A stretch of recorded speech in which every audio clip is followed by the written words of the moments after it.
3 minutos a Vossa Excelência.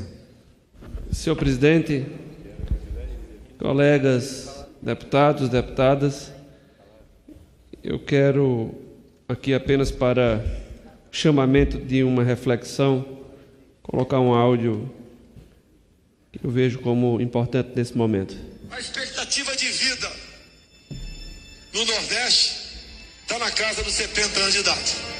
Querer aprovar uma reforma com 65 anos é, no mínimo, uma falta de humanidade. Querer uma contribuição de 49 anos, isso é um crime. Geralmente, os mais humildes, que estão sim concentrados na região Nordeste. Tanto é que a menor expectativa de vida entre as 5 regiões do Brasil, a menor é daqui. É uma maldade com o povo nordestino. Pois bem, o que Bolsonaro diz de manhã não se escreve à tarde. O homem muda de opinião o tempo todo. E é pensando nisso, mas sobretudo pensando na forma como o texto da reforma da Previdência chegou nesta casa ontem, é que nós precisamos analisar, senhor presidente, a realidade diversa que temos em várias regiões do Brasil. Lá no Nordeste, por exemplo, na forma como o texto se encontra, podem ter certeza, senhoras e senhores deputados, nunca mais o homem do campo vai conseguir a sua aposentadoria.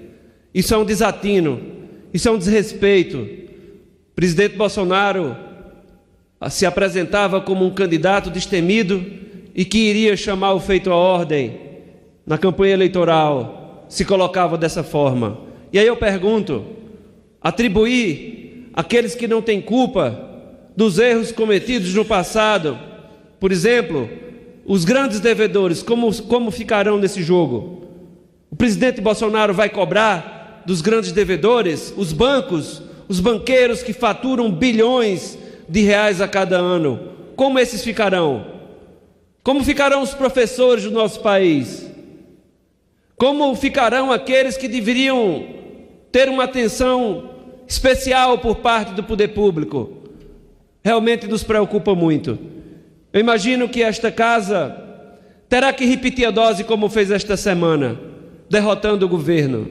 Derrotando o governo, senhor presidente, porque em outubro passado, o povo brasileiro decidiu quem seriam os 513 representantes na Câmara Federal. Nós temos muito mais do que um compromisso. Nós temos a responsabilidade de decidir o futuro de um tanto de pessoas que alimentaram os seus sonhos e as suas esperanças nesta casa, nos seus representantes, nos 513 deputados. A reforma da Previdência, senhor presidente, para o homem do campo, representa um verdadeiro terror de vida.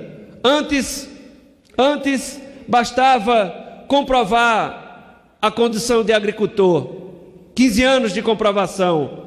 Agora, se aprovado este texto, serão 20 anos de contribuição. Quem de verdade conhece a realidade do homem do campo, aqueles que estão lá no semiárido nordestino, tem total percepção de que com o texto, se aprovado por esta casa, as aposentadorias não mais existirão. É preciso, senhor presidente, antes disso, verificar a medida provisória 871. A medida provisória 871 retira direitos. Cria embaraços, cria empecilhos, e nada disso foi feito por acaso, mas foi feito dentro de gabinetes de pessoas que compõem o governo Bolsonaro, mas que não conhecem a realidade diversa nas regiões do nosso país. Por exemplo, reduzir, senhor presidente, de 60 dias para 10 dias o prazo de recurso do homem do campo, deputado Bira. Isso é um desrespeito. Sabe para quê? Sabem para quê? Para evitar que ele possa requerer dentro do prazo os seus direitos de aposentadoria. É exatamente pautado nisso tudo que nós vamos analisar ponto a ponto, senhor presidente, para que esta casa evite um mal maior ao povo trabalhador desse país. Vamos sim cobrar dos ricos, Bolsonaro tem que colocar em prática aquele seu discurso de coragem. Foi isso que ele levou o povo brasileiro, mas não é isso que tem feito ao longo dos últimos 30 dias.